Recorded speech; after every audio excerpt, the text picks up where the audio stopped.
G'day, I'm Angus Kidman from Lifehacker Australia, and here we are in the QT Hotel in downtown Sydney, which is definitely one of the flasher, some might say nicer, hotels I've ever stayed in. Some might say it's mildly pretentious and a little bit over-designed. Let's have a look around and see what we've got on offer.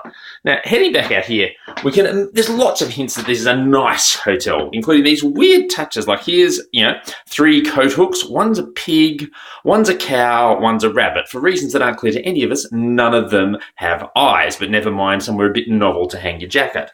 Now, another sign of niceness is that rather unusually, if we go behind this seemingly invisible door, we have a separate toilet. Now, you don't get this in hotels, even when they're very flash. Normally, that's incorporated into the bathroom. So that's a nice touch.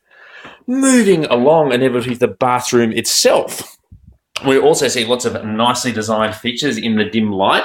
Here we have my favourite kind of hotel shower with the big dangling overhead shower rows. If I ever get rich, that's the kind of thing I'm going to have in my house. Let's take note. I am never going to get rich.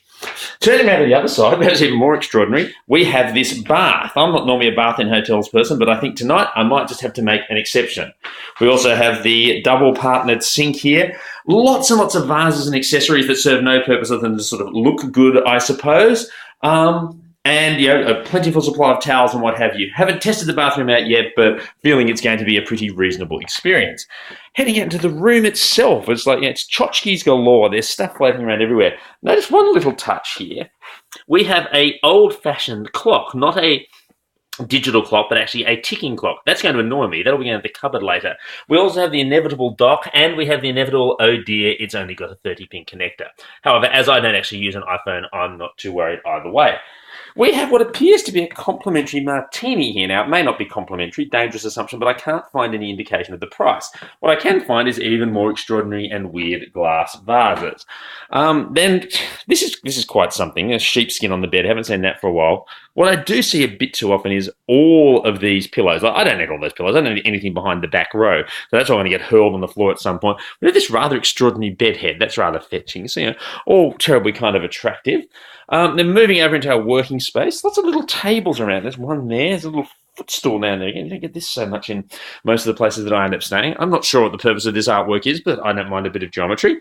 So, a decent, well-equipped desk here, 4 power outlets, which is good, wired internet should you need it, reasonable sized bin, strange kitchen-y kind of area here, lots and lots of bathing, things you would not see in normal places. We have an emergency bow tie there, that's $15. I don't think I'll be needing that.